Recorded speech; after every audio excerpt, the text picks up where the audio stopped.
स्वागत छ तपाईँलाई यो भिडियोमा। बीबीए सेकेन्ड इयर तथा अन्य कोर्स अन्तर्गत रहेको विलियम कार्लोस विलियम्सद्वारा लिखित स्टोरी द युज अफ फोर्सको प्रोपर एक्सप्लेनेसन र यसको समरी नेपालीमा क्लियरली बुझ्नेछौँ। ल अब ढिला नगरी सुरु गरिहालौँ। यस स्टोरीका राइटर विलियम कार्लोस विलियम बच्चाहरूको रोगको विशेषज्ञ पनि हुन्छन्। यो स्टोरीमा उनले आफ्नो लाइफमा घटेको एउटा रियल इभेन्ट सेयर गरेको छन्। उनी मेडिकल प्रोफेसनमा एक्टिभ भएकी बेलाको कुरा हो। एक दिन उनलाई एउटा कल आउँछ, हाम्रो बच्चा एकदमै बिरामी छ, सकेसम्म छिटो आउनु पर्यो डाक्टर भन्दै। त्यो बच्चाको नाम माथिल्डा हुन्छ। राइटरले उनको एज डिस्क्लोज त गरेको छैनन्, तर राइटरको कुरा अनुसार ती नानीको उमेर यस्तै 7-8-9 वर्षको होला भन्ने चाहिँ एउटा अनुमान गर्न सकिन्छ। बच्चाहरूको मम्मी ड्याडी डाक्टरप्रति रेस्पेक्टफुल हुन्छन्, तर बच्चा भने फेसमा कुनै एक्सप्रेसन बिना रिसाएर डाक्टरतिर हेरिरहन्छन्। विलियम्सले त्यो बच्चा एकदमै क्युट, कुनै एडभर्टाइजमेन्टहरूमा देखाउने जस्तो क्युट भएको कुरा स्टोरीमा सेयर गर्छन्। बच्चालाई देख्न साथ बच्चा ज्वरोबाट एकदमै प्रभावित भएको कुरा उनले बुझ्छन्। उनको बुवाले भन्छन्, यसलाई 3 दिनबाट ज्वरो आइरहेको छ, कसरी भयो थाहा छैन, घरेलु उपचार सबै ट्राई गरियो, कुनै तरिकाले पनि काम गरेन। डाक्टर विलियम्सले रोग पत्ता लगाउनको लागि अरू प्रश्नहरू पनि सोध्न सुरु गर्छन्। उसको घाँटी दुखेको छ भनेर सोद्धा दुखेको छैन भन्छे भन्दै मम्मी ड्याडीले रिप्लाई गर्छन्। त्यो समयमा त्यो ठाउँ, त्यो चाहिँ खास यो युएसएको एउटा सिटी हुन्छ, त्यो ठाउँ र त्यसको वरिपरिको ठाउँमा एउटा डिप्थेरिया भन्ने रोगको थुप्रै केसहरू देखा परेको हुन्छन्। र त्यति बेला यो करिब 100 वर्ष पहिलाको कुरा हो होइन।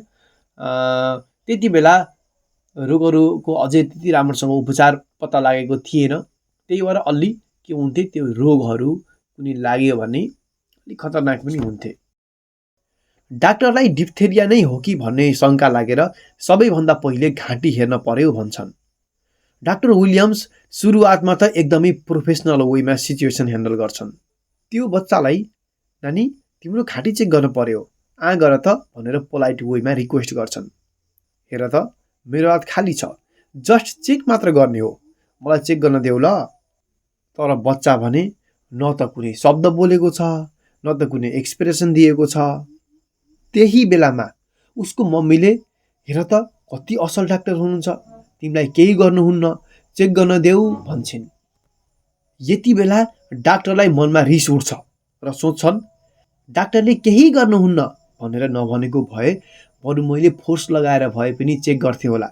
तर फेरि डाक्टरले आफूलाई कन्ट्रोल गर्दै शान्तसँग बच्चालाई एप्रोच गर्न सुरु गर्छन्। बच्चाको अलि नजिक गएर चेक गर्न खोज्दा बच्चाले डाक्टरको मुखतिर हात फैकाएर डाक्टरको चस्मा खसालिदिन्छन्। यो देख्दा मम्मी ड्याडीलाई आफ्नो बच्चाको बिहेभियरप्रति एकदमै इम्ब्यारेस फिल हुन्छ र मम्मीले के गरेको यति असल डाक्टरलाई भन्दै थिइन्। डाक्टरले बिचमै रोके त्यो कुरालाई। उसलाई म असल व्यक्ति हो भनेर नभन्नुहोस्, म उसलाई चेक गर्न आएको छु, फोर्सफुल्ली पनि मैले चेक गर्न पर्न सक्छ, उसलाई असल व्यक्ति भनेर केही नभन्नुहोस्। डाक्टर विलियम अहिलेसम्म शान्त तरिकाले प्रोफेसनल वेमा सिचुएसन ह्यान्डल गर्ने कोसिस गरिरहेको थिए, तर इमोसन र मास्कुलरिटी डोमिनेन्स उनमा हाबी हुँदै गइरहेको थियो। बच्चाको मम्मी ड्याडी पनि सपोर्ट गर्न भन्दा पनि उनीहरूको प्रेजेन्सले आफूलाई अझै डिस्टर्ब भएको विलियम्सले फिल गरिरहेको थिए, किनकि उनीहरूले निको होस् भन्ने त चाहन्थे अभियसली। तर बच्चालाई केही चोट पुग्छ कि भनेर डाक्टर लगभग घाँटीमा हेर्न सफल भइसकेको लास्ट मोमेन्टमा ठ्याक्क गिभ अप गरिदिन्थे। बच्चा एकदमै रुने, चिच्चाउने, बच्चालाई कति चोट पो लाग्यो कि भनेर डराइहाल्ने। हुन त यो कुरा एउटा स्वाभाविक कुरा नै हो होइन। अब त घाँटीमा के भएको रहेछ हेर्नै पर्छ भनेर बच्चाको ड्याडीले पनि साहस गरे र डाक्टर विलियमले बच्चालाई अलि जोरसँग समात्न लगाए। एउटा वुडन टङ डिप्रेसर भन्ने हुन्छ, जिब्रोमा दबाएर घाँटीमा हेर्नको लागि काठले बनेको एउटा मेडिकल इक्विपमेन्ट हुन्छ काठको, त्यो युज गरेर हेर्न खोज्दा बच्चा लड्ने, कराउने, रुने, छटपटाउने, के गर्न सकिन्छ सबै गर्यो। डाक्टर घाँटीमा हेर्न सक्सेस भइसकेको थिए। बच्चाले मुखले त्यो डिप्रेसर च्यापेर टोकेर टुक्रा टुक्रा बनायो। बच्चाको मुखबाट रगत आइरहेको थियो, एकदमै चिच्चाउने रुने गरिरहेको थियो। डाक्टरले एकपटक सोचे 1-2 घण्टापछि आएर चेक गर्दा ठिक हुन्छ कि भनेर। तर केही समय मात्र ढिला हुँदा पनि धेरै बच्चाहरूको मृत्यु भएको केस उनलाई याद आयो। अब त डाक्टर विलियमलाई इमोसनले हाबी गरिसकेको थियो। उनले बच्चामा बल प्रयोग गर्ने कुरालाई, फोर्स युज गर्ने कुरालाई बच्चाकै हितको लागि र किनकि यो एउटा सर्वनिरोग पनि थियो र अरूलाई नसरोस्, समाजको लागि, बच्चाको हितको लागि पनि र समाजको लागि पनि भनेर आफूलाई जस्टिफाई गरिरहेको थिए। तर उनले आफूले प्रयोग गरेको बललाई यो कुरा भनेर जस्टिफाई गरे पनि उनले त्यो फोर्स युज गर्नुमा, बल प्रयोग गर्नेमा अरू पनि कारण छन्। जस्ट एउटा मेडिकल रिजन मात्र छैन। के हुन् त ती कारणहरू? एउटा हो उनमा रिस उत्पन्न भएको थियो। त्यो रिसले गर्दा उनले फोर्स लगाए। अर्को, एउटा सानो बच्चाले समेत आफूलाई जित्न थालेको कुरा लाजमर्दो पनि भयो। त्यही भएर सक्सेस हुनै पर्ने देखियो। अब अर्को कुरा, एउटा पुरुष भएको कारण पुरुषको डोमिनेन्स देखाउने एउटा इन्स्टिङ्क्ट हुन्छ हैन, त्योले पनि हाबी गर्यो। तर उनले आफूले पनि यी कुराहरू हैन यसरी मलाई चाहिँ हाबी गरेको छ भनेर उनले एडमिट पनि गरेको छन् फेरि। अब लास्टमा उनले एउटा स्पुन, एउटा त्यो चम्चा खालको, किनकि त्यो काठकोले त काम गरेन, त्यो बच्चाले टोकेर त्यसलाई सक्सेस हुन दिएन। त्यही भएर उनले एउटा स्पुन जस्तै मगाउँछन्। उनले त्यो स्पुन युज गरेर, एउटा सिल्भर स्पुन हुन्छ, उनले त्यो सिल्भर स्पुन युज गरेर हेर्दा बच्चा डिप्थेरियाबाट ग्रसित भएको भेटाउँछन्।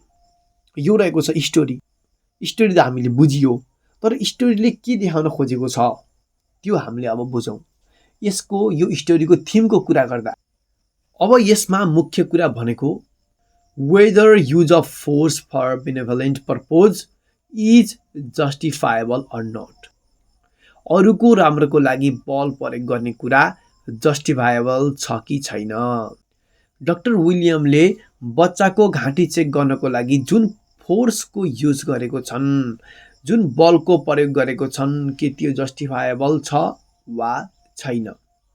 अब यसमा जस्टिफाएबल छ भन्ने एउटा ग्रुप छ र जस्टिफाएबल छैन भन्ने अर्को ग्रुप छ। जस्टिफाएबल छ भन्ने पक्षले के भन्छन् भन्दा डाक्टरले त्यो बिरामीकै राम्रोको लागि, समाजमा अरूलाई त्यो रोग नसरोस् भन्नको लागि आफ्नो प्रोफेसनल ड्युटी निभाउँदै गर्दा फोर्स प्रयोग गर्नु जस्टिफाएबल छ भन्ने गर्छन्। अनि अर्को पक्षले थोरै नेगेटिभ तरिकाले यसलाई अलि शङ्कास्पद तरिकाले पनि हेर्छन्। उनीहरूले भन्छन् कि होइन, यसमा मेडिकल फ्याक्ट मात्र होइन, अन्य कारणहरू पनि छन्। डाक्टरले फोर्सको युज गर्नुमा भित्री सेक्सुअल डिजायर पनि हुन सक्छ। फोर्सको युज गर्दा डाक्टरलाई रमाइलो फिल भइरहेको छ, मजा आइरहेको छ भने यो प्रोफेसनल ड्युटी मात्र हुन सक्दैन। त्यसमा केही गहिरो इमोसन पनि हाबी छ, त्यसमा अरू केही डिजायर पनि लुकेको छ भनेर भन्ने गर्छन्। अब इक्जाममा जस्टिफाएबल छ वा छैन भन्ने क्वेसन आउँछ भने तपाईले जुनसुकै साइड पनि लिन सक्नुहुन्छ, तर जुन साइडको प्रोपर एक्सप्लेनेसन गर्न सक्नुहुन्छ त्यही साइड चुज गर्नु होला। अब त्यही हो, यो स्टोरीमा डाक्टर र यङ गर्ल बीचको एउटा स्ट्रगल देखाएर के भन्न खोजिएको छ भन्दा कसैको लाइफ बचाउनको लागि युज गरिएको फोर्स एथिकल्ली जस्टिफाएबल छ वा छैन। डाक्टर विलियमले आफूले जस्टिफाएबल छ कि छैन भनेर कुनै साइड लिएको छैनन् यो स्टोरीमा। उनले रिडरहरूलाई यस बारेमा सोच्न एउटा ओपन क्वेसन छोडेको छन्। अब यस स्टोरीको एउटा प्रोपर समरी हजुरले अहिले स्क्रिनमा देख्न सक्नुहुन्छ। यदि हजुरले आवश्यक पर्यो भने यसको स्क्रिनशट गरेर राख्नु होला। Thank you. यो भिडियो हेल्पफुल लाग्यो भने लाइक गरिदिनु होला र च्यानलमा नयाँ हुनुहुन्छ भने सब्सक्राइब गर्न नभुल्नु होला। नेक्स्ट च्याप्टर द स्ट्रङ्गर को प्रोपर एक्सप्लेनेसन एन्ड समरी नेपालीमा क्लियरली बुझ्नको लागि स्क्रिनमा देखिएको यो भिडियो हेर्न सक्नुहुन्छ।